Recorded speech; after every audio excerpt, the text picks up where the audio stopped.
Omid Scobie's new book Endgame claims that Princess Anne is at the forefront of advocating the firm approach taken towards Harry and Meghan. It was she, the royal princess, who convinced the king to evict the Duke and Duchess of Sussex from Frogmore Cottage. The Sussex team received a letter from Sir Michael John Stevens, the keeper of the secret purse, stating that since the Duke and Duchess were no longer working members of the royal family and living abroad, they should return the keys to Frogmore Cottage. This is where Harry's line, "You don't want to see your grandchildren anymore," came through.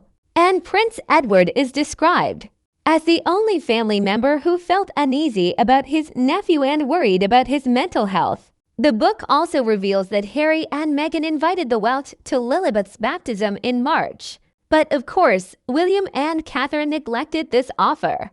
The book also pays a lot of attention to the future king.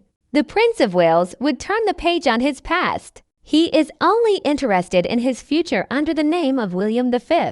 He already sees himself taking his place in history. The Prince of Wales can't wait to ascend the throne, says Scobie, and a real impatience is building around him. The idea of abdicating the throne in favor of the eldest son. Even in the corridors of Buckingham, the idea was sometimes mentioned, as the prospect of a new Shakespearean drama was at stake. An old father overshadowed by an heir who is barely holding the reins, and a young monarch. The confrontation that takes place both on stage and offstage risks unraveling the monarchical tapestry. Scobie predicts the confrontation between father and son is only escalating.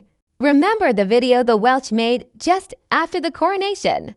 William ordered his public relations team to commemorate the coronation by making a movie in praise of his wife and 3 children.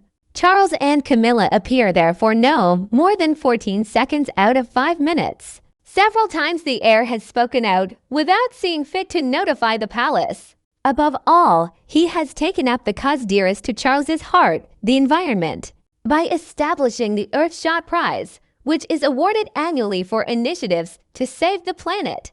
Charles would like to be included, at least to be publicly thanked for paving the way for this project.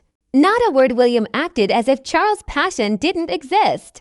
We know that it was William behind the scenes who contributed to the downfall of his uncle Andrew, trapped in the Epstein scandal. He was the one who was able to convince his grandmother and able to punish her favorite son.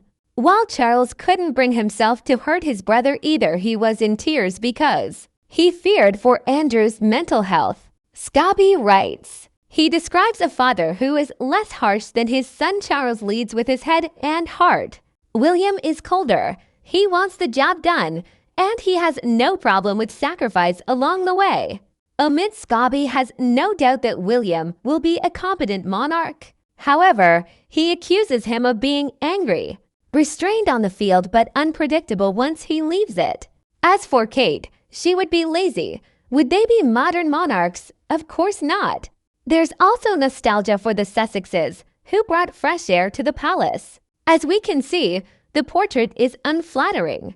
In the author's opinion, to survive, the British monarchy must reinvent itself.